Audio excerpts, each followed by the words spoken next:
अब पुलिस जवानों पर आना चाहेंगे। हाल ही में एक बड़ा फैसला कैबिनेट में पुलिस जवानों को लेकर लिया गया था। हालांकि इसकी अधिसूचना अभी तक नहीं हुई है।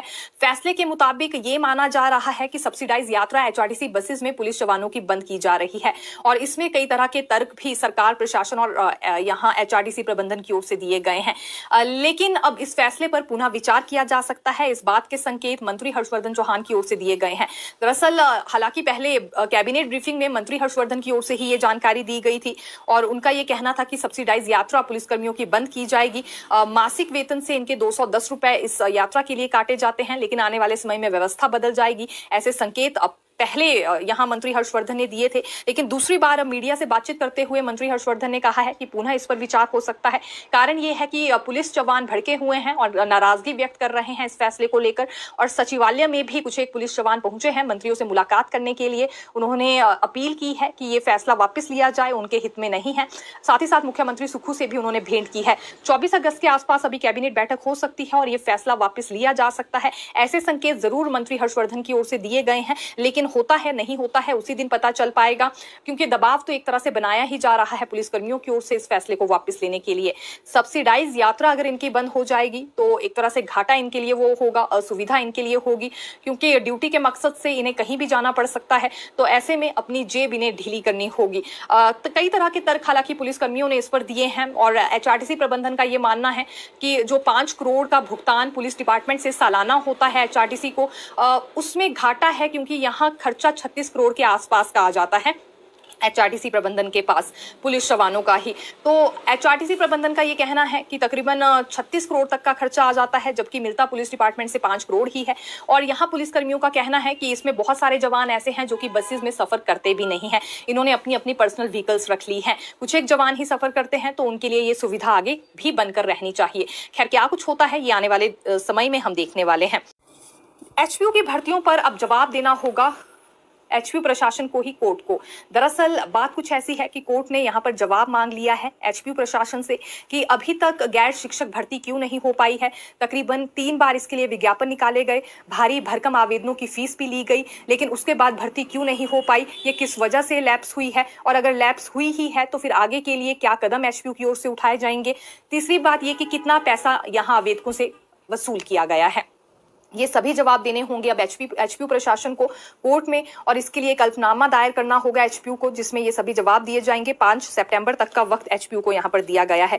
2020 से लेकर 2022 तक 3 बारी विज्ञापन निकाले गए 20 अलग अलग कैटेगरीज में। ये गैर शिक्षक भर्तियां हैं जो काफी समय से नहीं हो पा रही हैं और आवेदकों की ओर से भी ये शिकायत हो रही थी कि भारी भरकम फीस उनसे वसूल ली गई है आवेदन के नाम पर, लेकिन अगली प्रक्रिया पूरी हो नहीं रही है। और जो अभी वहां पर गैर शिक्षक कर्मचारी है बार बार इस बात को लेकर ऐतराज जताते हैं कि अतिरिक्त कार्यभार है उन पर, तो ये भर्तियां होनी चाहिए। फिलहाल इस पूरे मामले में अब हाईकोर्ट ने संज्ञान ले लिया है, जवाब मांगा है एचपीयू से, और एक तरह से भारी ये बात अब एचपीयू पर पड़ने वाली है, जो बार बार यहां भर्ती करवाने के लिए विज्ञापन तो जारी किया गया, लेकिन उसके बाद फिर भर्तियां हुई नहीं है, क्योंकि ठीक उससे पहले 24 अगस्त को कैबिनेट की बैठक भी रख ली गई है, जैसा कि एक चीज हम बार बार दोहरा रहे हैं।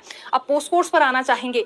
देखिए, केवल यहाँ पहले 21 पोस्ट कोर्स को लेकर जानकारी सामने आ रही थी, लेकिन 21 नहीं, ये टोटल 22 पोस्ट कोर्स हैं। एक इसमें पोस्ट कोड मिसिंग हो गया था, जिस बारे में अब पता चल पाया है। ये सस्पेंस डिस्पेंसर का पोस्ट कोड था, 967 ये पोस्ट कोड है। जेल विभाग की भर्ती है, 11 पद इसमें भरे जाने थे। दरअसल बाकी के 3 पोस्ट कोर्स के साथ लोक सेवा आयोग को कार्मिक विभाग ने इस पोस्ट कोड की फाइल भी भेज दी थी। अभी भी ये पोस्ट कोड लोक सेवा आयोग के पास ही है, यानी कि पोस्ट कोड 967 का जिम्मा लोक सेवा आयोग के पास ही है और अभी राज्य चयन आयोग को ये नहीं दिया गया है, जिसका मतलब ये समझा जाए कि लोक सेवा आयोग ही ये भर्ती करेगा। अगली बात, यहाँ ब्यौरा सामने ये आया था कि 21 पोस्ट कोड्स यहाँ राज्य चयन आयोग को सरकार की ओर से भेज दिए गए हैं, यानी कि चिट्ठी में 21 पोस्ट कोड्स का नाम मेंशन किया गया था, 21 पोस्ट कोड्स की संख्या मेंशन की गई थी, लेकिन 21 नहीं, केवल 20 पोस्ट कोड्स को लेकर ही चिट्ठी राज्य चयन आयोग के पास गई है राज्य सरकार की ओर से। दरअसल इसमें एक पोस्ट कोड कैंसिल कर दिया गया है। ये सेक्रेटरी पद भरा जाना था कोऑपरेटिव सोसाइटी के लिए जिला किन्नौर में, लेकिन विभाग की ओर से ही ये पोस्ट कोड कैंसिल कर दिया गया है। तो इस वजह से 21 नहीं बल्कि 20 पोस्ट कोड्स को लेकर ही चिट्ठी गई है राज्य चयन आयोग के पास सरकार की ओर से। अब बात यहाँ पोस्ट कोड 817 को लेकर भी करना चाहेंगे। थोड़ा सा इंतजार इन अभ्यर्थियों को और करना होगा, क्योंकि राज्य चयन आयोग ने 10 दिन का समय और मांगा है रिकमेंडेशन भेजने के लिए। संबंधित विभागों को डॉक्यूमेंट्स के साथ ही रिकमेंडेशन भी जानी है, तो जिस वजह से 10 दिन का समय और ज्यादा लग जाएगा। तो पोस्ट कोड 817 के अभ्यर्थियों को थोड़ा सा इंतजार और करना होगा। हिमाचल प्रदेश के स्कूलों में आप याद कीजिए, कम से कम 1.5 से 2 दशक पुराना वो समय जब हिमाचल प्रदेश के बरसात के दौरान स्कूलों में 2 महीने की छुट्टियां होती थी। और अब सरकार एक बार फिर मंथन कर रही है, विचार कर रही है, क्या वाकई हिमाचल प्रदेश में जुलाई और अगस्त इन 2 महीनों में स्कूलों को बंद रखना चाहिए।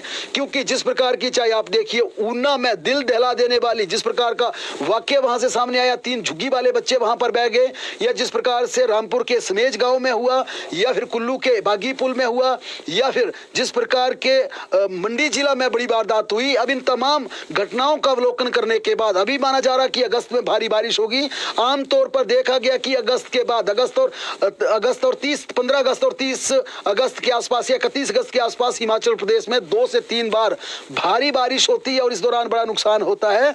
इसे लेकर आज विस्तार से हमारी शिक्षा मंत्री रोहित ठाकुर से बात हुई। उनका कहना था, हम छुट्टियों के शेड्यूल में बदलाव कर रहे थे। हम 15 अगस्त तक हिमाचल प्रदेश के स्कूलों को बंद रखना चाहते थे। 15 अगस्त का बड़ा पर्व होता, उस दिन कुछ बच्चों को जरूर बुलाना था, लेकिन हमारी प्लानिंग थी कि 16 अगस्त को स्कूल लगाए जाएं।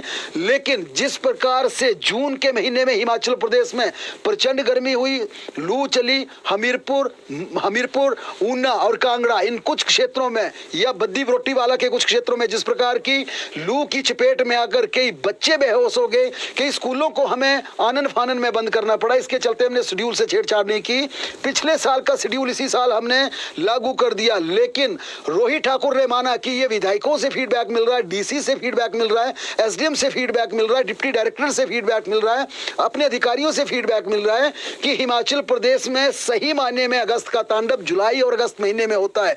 इसके चलते उन्होंने कहा कि अधिकारियों को आदेश जारी कर दिए गए हैं कि इस साल दिसंबर महीने से पहले अगले साल का शेड्यूल तय कर लिया जाए, ताकि तमाम जिन छुट्टियों में टीचर्स ने कहीं पर घूमने जाना है, जिन बच्चों ने कहीं आउटिंग पर जाना है, उनकी प्लानिंग पहले हो जाए। क्योंकि जब बुकिंग हो जाती है, चाहे वो प्लेन की हो, ट्रेन की हो, या अपने वाहनों में जाने की व्यवस्था, होटल की बुकिंग हो, आनन फानन में बदलना मुश्किल होता है। इसके चलते रोहित ठाकुर ने कहा कि शिक्षा विभाग के अधिकारियों को यह आदेश पारित कर दिए हैं कि अगले साल बरसात की छुट्टियों का शेड्यूल इसी साल दिसंबर से पहले तय कर लिया जाए। और उन्होंने कहा कि शिक्षक संघों से हम प्रस्ताव मांगेंगे। शिक्षक संघों से प्रस्ताव आने भी शुरू हो गए हैं। कुछ संघों ने बरसात के दौरान ये माना कि 2 महीने की छुट्टियां, जैसे पहले छुट्टियां होती थी जुलाई और अगस्त में, 2 महीने की छुट्टियां यहाँ पर जरूरी हैं। पहले भी बरसात में 2 महीने स्कूल बंद रहते थे, उसी व्यवस्था पर अब कुछ शिक्षक संघ वापस लौटना चाहते हैं। लेकिन यहाँ पर जो एजुकेशन डिपार्टमेंट की एक बड़ी दिक्कत रहेगी वो ये है कि हिमाचल प्रदेश में अब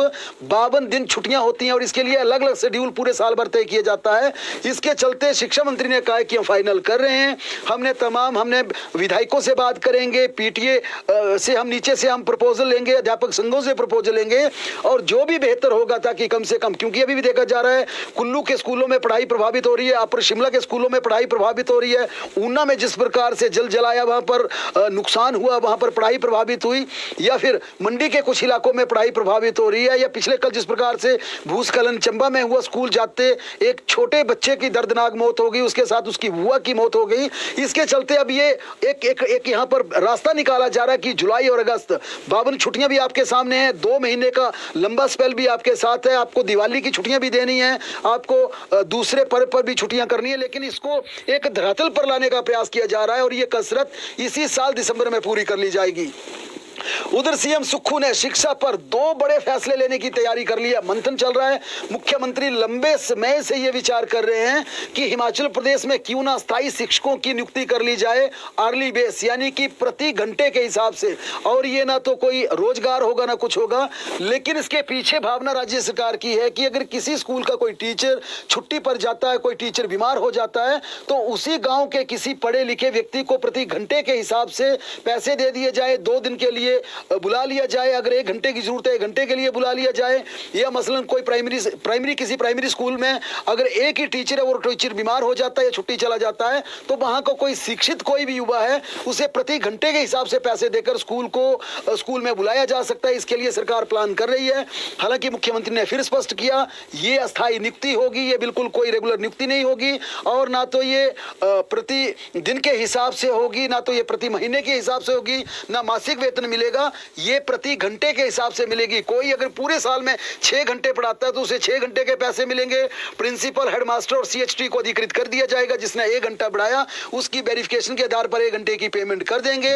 और ये हम एक गैप अरेंजमेंट, यानी कि तुरंत प्रभाव से कोई छुट्टी जाता है, कोई बीमार होता है, उन परिस्थितियों में इस व्यवस्था को हम लागू करना चाहते हैं। उन्होंने कहा कि शिक्षा विभाग को हमने ये डायरेक्शन दी है कि इसका ऐसा प्रपोजल लाएं जिससे हिमाचल प्रदेश में युवाओं की जो रेगुलर नौकरी है उस पर भी कोई असर ना पड़े, लेकिन जो बच्चों की पढ़ाई प्रभावित हो रही है वो बिल्कुल प्रभावित ना हो। 1-2 दिन कोई छुट्टी पर जाता तो किसी को हायर किया जा सकता है। इसे अगली कैबिनेट में ऐसे प्रपोजल आने का भी उन्होंने डायरेक्शन दी है कि आने वाली जो, चाहे वो मानसून सत्र से पहले हो या मानसून सत्र के बाद हो, इस प्रकार का प्रपोजल कैबिनेट की बैठक में लाया जाए ताकि प्रति घंटे के हिसाब से हम जो भी बच्चों को पढ़ाना चाहता है उसे पैसे दे सके।